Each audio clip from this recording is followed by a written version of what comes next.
welcome to Straight Up with Marc Patrone. I am your host. Welcome, my friends. Deal or no deal? The Globe and Mail is reporting a U.S.-Canada trade deal could be ready for approval within days. A trade deal on steel and aluminum and energy could be ready for Prime Minister Mark Carney and U.S. President Donald Trump to sign at the Asia-Pacific Economic Cooperation Summit later this month, two sources say. Trade Minister Dominic LeBlanc was caught off guard by the announcement and denies that a trade deal with the Americans is imminent. Let's listen. Surprised to see this morning the report that we're possibly going to finalize a deal in the next few days. We're making progress. I'm in constant discussions on the weekend, again yesterday, with my American counterparts. We're making progress. We're into a level of detail that we hadn't seen previously, but we still have work to do, and my objective is to continue to do that work until we get to the deal, but we haven't set a deadline of a particular date in the next week or two. We'll just continue to do the work to get the right deal. So who are these mysterious sources leaking information to the Globe and Mail, and do they know something that Dominic LeBlanc does not? More fallout from the decision by auto giant Stellantis to move production from Brampton to the United States. The Liberal government spent $15 billion to help Stellantis build and operate an electric vehicle battery plant in Windsor, Ontario. And now the leader of the opposition, Conservatives, is demanding to know if the Liberals negotiated a jobs guarantee with Stellantis before handing over the money. Tragically, 3,000 auto workers in Brampton learned that the Prime Minister had sold them out and failed them in negotiations with the United States of America. To make matters worse, this Liberal government and this Liberal finance minister forked over $15 billion, tax dollars, to the company that is moving their jobs south. So surely the government would have negotiated a jobs guarantee for every single Canadian Stellantis employee. Will they release that guarantee and the entire contract so Canadians know where their dollars went? The Honourable Minister of Industry. Mr. Speaker, of course, what Stellantis announced for the Brampton plant last week was completely unacceptable. And Stellantis has made solemn commitments to this government and to their workers, and they need to honor their commitments. And that's why we will hold them to account.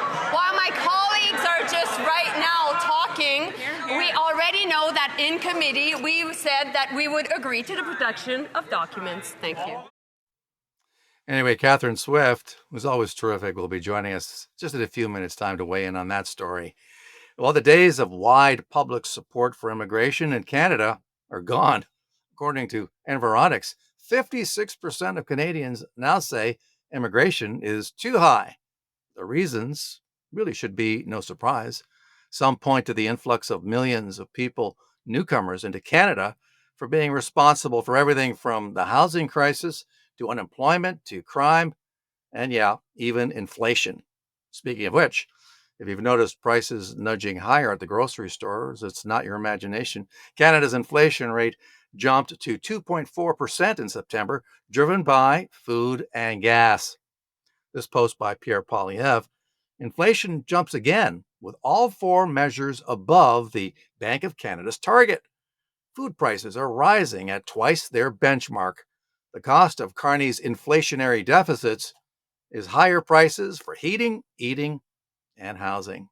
Now that may dash hopes for another interest rate cut by the Bank of Canada next week.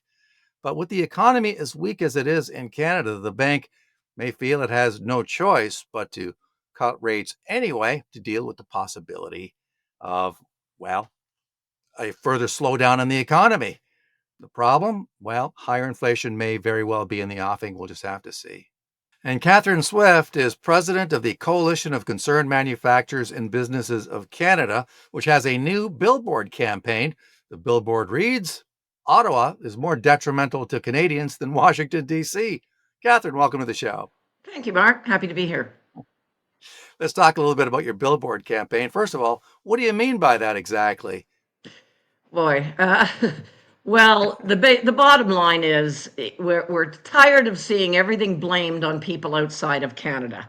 Sure, it has an impact, but the vast majority of our problems have been around for years. Of course, Trump is an easy target in a way. You know, we know a lot of Canadians don't like Trump, and a lot of Canadians don't like the U.S. There's always been that kind of anti-American theme under the surface, and it comes up from time to time.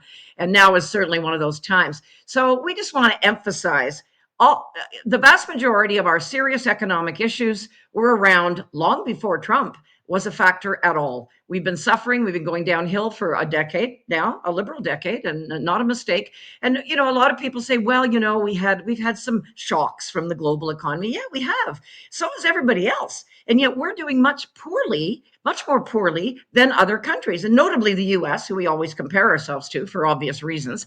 And, you know, our standard of living has declined significantly. We see a stalled economy, or worse, we've seen negative quarters of GDP, you know, decline, and tilting toward recession is the way it looks. We see, you know, our dollar's in trouble. I mean, basically every economic factor is not in good shape. Our productivity is a measure of our standard of living, of our wealth as a country, and it's been abysmal. And again, compared to other countries. So, you know, when I see Carney say we're going to be the strongest economy in the G7, it's like, what are you smoking? We're the weakest economy in the G7. We look at the OECD list of countries; we're right at the bottom. So it's not just us saying this. And I think to continue to bring to the attention of Canadians in general the fact that we can fix our own problems. We're not doing it, but the answers are not a mystery. You know, sometimes the economy is terrible and you go, gee, what could we possibly do to fix it? The answers are incredibly obvious this time around. We're just not doing it, mostly for ideological, partisan reasons that we're following certain policies that are hurting the country. Yeah, our economy was in decline before Trump won, you know, his second term.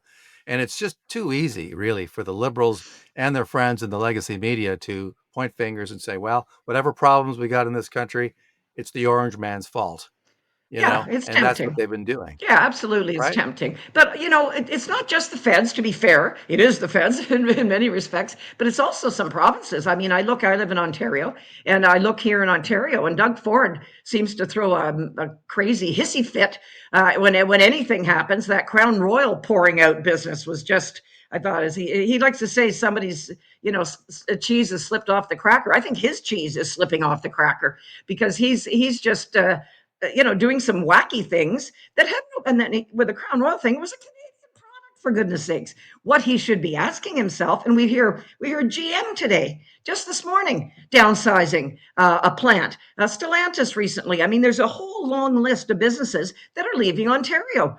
Businesses don't leave a location for nothing.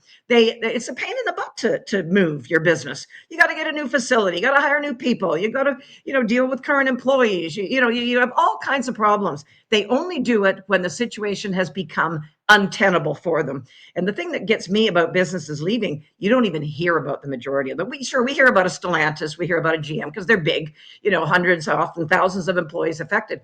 But I can tell you, an awful lot of our members, small and medium-sized manufacturers and other sectors of the economy, have left Ontario. Sometimes they leave a bit of an operation in Canada still, but their growth and their job creation is happening south of the border. And that Yeah, they're that is so worrisome. Carney and Ford and other provinces as well should be saying to themselves, why are they leaving? They don't do it for no reason at all. We don't have a competitive business climate, which means we can't offer the good jobs that manufacturers in particular offer because they're high paying, you know, good skilled jobs. They need to look in the mirror and ask themselves what they've done to cause this, not try to, like you say, blame old orange man bad as an easy scapegoat, but it's not true. Yeah, I mean, energy prices are too high, regulatory burdens are too high in Ontario and other provinces. So let's look at that. You know, let's get rid of the red tape. That's what Doug Ford promised when he, you know, got elected. And has he delivered on reducing red tape for businesses? Not at all. No. And electricity prices are still way too high. And so these companies look south and it starts looking pretty tempting because whether you're talking about Ohio or Indiana or Virginia or all these other states say, come on in, you know, we're happy Oh to no, take your job. they're incredibly welcoming, and I mean that's kind of a, kind of an old trope in a way, but it's true. And some of my colleagues who have left, who have established plants, and they don't want to. They live here. Their family's here. Like I say, this is not something people do lightly. But they go to like some of those states you mentioned, and they're welcomed. I heard a story recently that there's always paperwork and permits and this and that you need in any location at all. Canada's not the only one. Canada's just worse in many ways. But they went down to the States, and the local municipal, official or whatever called them and said, well, these are the permits you have to fill out and so on. But you know what? I'll fill them out for you. You don't have to worry about it. Can you imagine a bureaucrat in Canada doing that? Come on. So it's not even just the volume of regulation, red tape. And you're right. Ford said he'd get rid of a lot of it, and he hasn't. It's also the attitude they find when they deal with officials in the US, because in Canada, profit is often considered a dirty word. If you don't have profit, I would hate to tell you, you're not in business and you're not employing anybody. So, part of it is culture, and we need to, give our heads a shake and realize if we're not welcoming to business, we're going to decline. We're all going to be negatively affected as an economy. Let's talk a little bit about the auto sector, which is in grim state. And you mentioned yourself that now GM is looking at downsizing along with Stellantis. Problem, we handed these companies all sorts of money. I mean, in the case of Stellantis, somewhere around $15 billion, to build that EV plant in Windsor. And now, of course, they're saying, you know what, we're going to move production to Illinois and other states. They're going to build their EVs somewhere else. And so I guess the question begs, what about the money that we committed to this company? And why wasn't there, at least as far as we know, some kind of jobs guarantee, guaranteeing that these workers that they had, the 3,000 people in Brampton, continue to work for Stellantis rather than being shunted aside in favor of a move to the United States? Yeah, no, the Liberals are trying to block the agreement that they made with Stellantis. So that speaks volumes, doesn't it? If it had all kinds of guarantees in it, they wouldn't be blocking it. And the Conservative motion actually passed yesterday, which was great, in the House of Commons. Mind you, the Liberals, this is I've been around a long time, as you know, Mark, and I've dealt with governments for decades. This is truly the most secretive, sneaky government I have ever seen in the last 10 years in Ottawa. All governments hide stuff, and that should worry us, but I've never seen anything like this. They hide everything. And even when they're directed by the House of Commons to do something, like the Green Slush Fund was a good example before, last year, before the House, broke up federally most recently for the summer break or whatever. And we've never seen any of that. And we know there's lots of bad stuff in there. So this is just another example of Stellantis business. Clearly, they didn't cover their bases or cover our bases. It's our money, but they don't want to reveal it. Hopefully, we'll see it. Hopefully, they won't use some other sneaky little trick to deny taxpayers from seeing how they didn't protect their money.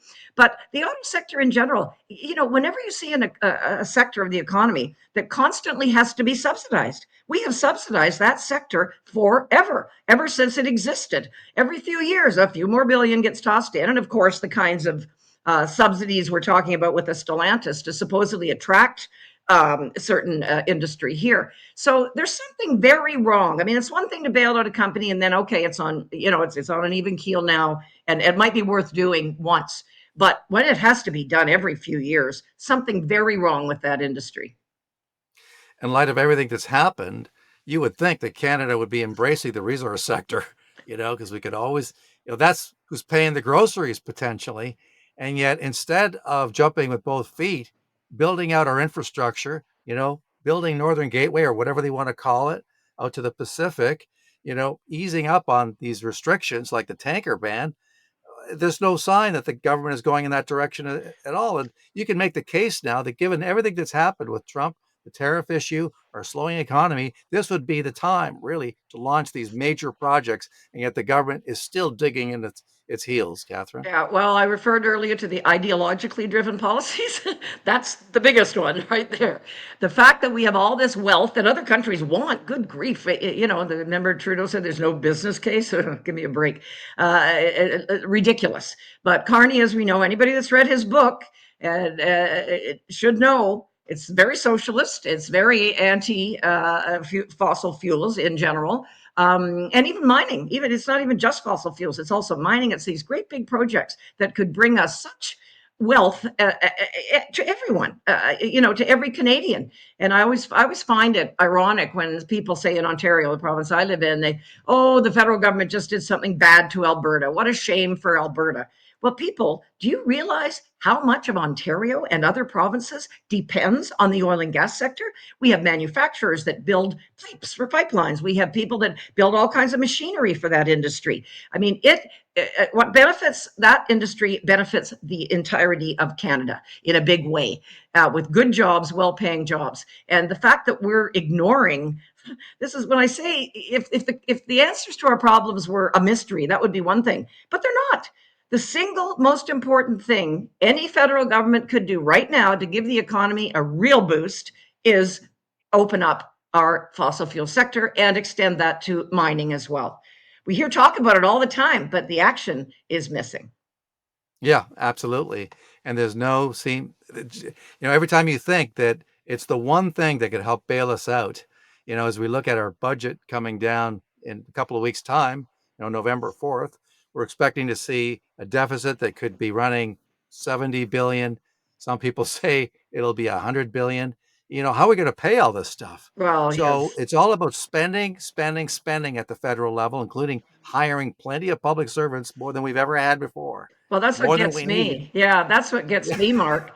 The most substantive thing that Carney's done is expand government even more. And Trudeau expanded it by 40% in terms of people, 70% in terms of cost. I mean, good Lord, that's just not sustainable under any circumstance. And Carney himself, I mean, he talks a very good game, Carney, and I met with him frequently when he was Bank of Canada governor. So I kind of know the guy. And he does talk a very good game about having to, open up things to this industry, that industry, and so on, but he doesn't do it. And this is just another example, expanding government. He said he was going to downsize government. Well, we've seen the reverse, and the more of our resources that go to unproductive government, the less goes to productive private sector. We know we have a productivity issue. And by the way, manufacturing and oil and gas are the two sectors that contribute the most to Canadian productivity. So damaging those sectors, which is what's going on right now, makes our productivity problem, again, that's our wealth as individuals and as a country, it makes the problem worse. We were really sold a phony bill of goods, weren't we, during the election? Yeah, we When really he sold were. himself as a Well, it was as a clever moderate, marketing. remember? It was clever Remember marketing, that? Mark. Yeah, it was clever marketing. I mean, you have to give them credit. It was clever marketing. But for people to believe at this stage of the game that they got what they voted for, no, that's not happening. So I hope a lot of people out there are rethinking just how much this government, and they keep saying the new government, but it's mostly composed of retreads from the previous Liberal administration. So it's really not very new. But we can clearly see why Carney keeps saying the new government, because he wants to distract from the fact that it's really a lot like the old government. And our economy continues to decline. I mean, the proof is, you could argue however you want, but the proof is in those economic data. Nobody's inventing those. They're all bad. We need a trade deal. I mean, that would go at least part of the way towards alleviating things. It would take the pressure off of Carney. But as I mentioned off the top, Dominic LeBlanc saying there's no deal. Apparently, things are heating up in terms of the intensity of the talks. Maybe they're getting down to nitty gritty, but you still have the Americans say that as far as the auto sector goes, as far as lumber goes, we don't want to talk about that. We don't want to go there. That's bad news for Ontario in particular, if you're talking about the auto sector, and of course, lumber out west and so forth. This is not good. I mean, we've got to find other markets for our product. The problem is, of course, the United States is right next door. It begins with a trade deal this guy promised a trade deal by July 21st. We're well past that point, Catherine. Yeah, well, business wants a deal. The most deadly thing for business, and probably everybody in their own lives, is uncertainty. When you don't know what the heck's happening, you don't hire, you don't build a facility. In fact, you might leave. You might think, geez, I don't know what's happening here. I'm going to go somewhere where I do know what's happening. And it's bad for everybody. And the trade deal is a huge factor that's driving uncertainty, obviously, for everyone. And I have heard so many stories, Mark, from people in the system saying, our officials are ragging the puck down there. They're not trying to get a trade deal. They're the Americans, the various teams they have negotiating and so on. The Canadians will often come down with an outrageous demand, which they know is ridiculous because they know it's not going to be accepted by Americans. But they say it anyway. So it's like they're trying, you hear all these rumors. There's a whole bunch of them. It's not just one or two. So you have to believe there's something to it. And I've just heard a lot of those stories about how our side of the negotiating doesn't seem to be playing seriously. That it seems to want to delay it. And another rumor that's floating around, you probably heard it too, is that Carney wants another election. He wants a majority. And right now he's sort of, not exactly, but he only needs the NDP to go along with him, which they usually do. And granted, there's the odd exception. But the fact, if that's true, if it's true he wants an election because he thinks he can get a majority, I would worry very much about it. I would worry very, very much as to why he's so desperate to get a majority and what exactly he wants to do. And if that's, and the fact that Canadian negotiators do seem to be ragging the puck, to use another hockey analogy, it would suggest that there's, that maybe that is his goal here. The rumor is he wants it before the midterm elections in the U.S. next November, like a year November. And Wow. again, we'll see. Yeah, but the thing is, the polls have changed recently, as you undoubtedly know. And right now, it doesn't look like he would have. At first, every new government has a honeymoon period. And he had a honeymoon period where it looked, he was quite ahead in the polls and stuff. That's not so much the case now. So I'm wondering how that'll dampen his enthusiasm for another election. I also think Canadians wouldn't be receptive, as they should not be. Yeah. I remember Trudeau's 2021 election. Remember, we had an election in the middle of a pandemic because he wanted a majority. Didn't get it, thank goodness. But it just showed how these people don't care about Canadians. They just care about their own political fortunes and whatever it is they want to achieve. And given what they're doing now with the minority, I would very much worry about giving this Carney government a majority government. Yeah, absolutely. I mean, he could engineer his own defeat somehow. I'm sure he could figure out a way to do it in the House and say, well, I didn't push for an election. It's those guys over there. Yeah, It's the Conservatives, it's the Bloc. They're the ones who voted against my budget or whatever. Could you imagine if the government ended up falling on a budget that's going to be tabled, and just days from now, just a couple of weeks from now? Well, but like I say, though, something. he'd have to have both the NDP and the Bloc vote against him, and I don't see that happening, to be honest with you, no matter how horrendous the budget is going to be. And it's going to be horrendous. I have no doubt it's going to be horrendous. I'm going to say, though, there's one thing I agree with Carney, and that was increasing funding for the military. That is one thing that should have been done a long time ago. So to be fair, that was a good move. And granted, it was done because of the NATO, the NATO numbers and so on. But who cares? I don't care. Our military's been starved for too long, and they're a very admirable group of people that richly deserve to have better conditions and more money devoted to them, especially in this day and age, right? With all the threats we see globally, it's crazy.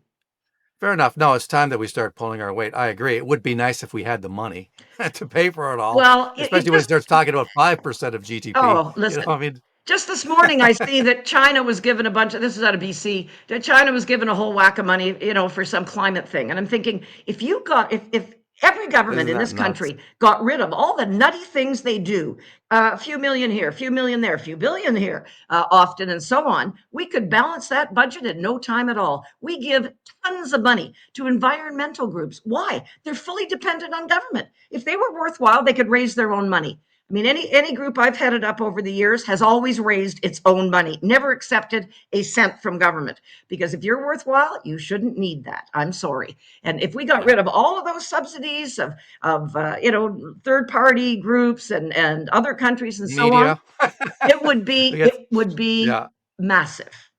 Yeah, we've got media accepting money too. Well, that's a whole. Oh, yeah, that's been an abject failure for Canadians, hasn't it? I mean, media. They're so obsequious now. I remember when that first happened, reporters that I know personally said, "Oh, this won't affect our coverage."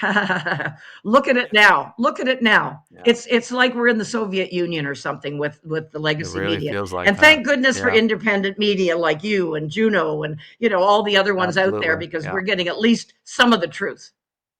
Katherine Swift, thank you so much for coming on the show, Katherine. How do people support your organization? Well, they can go on Find our out more. website, ccmbc.ca. It's very simple. We have information on our billboard campaign, by the way, that you were mentioning earlier. And we're going to keep it going as long as we can, because we really feel it's such an important point. It needs to be made to sink in, hopefully, with an awful lot of Canadians. So just look at our website. There's lots of info on that. Katherine Swift. Okay, my friends, that wraps things up for this edition of Straight Up. Appreciate you tuning in. Let's do it again real soon, shall we? We'll see you next time.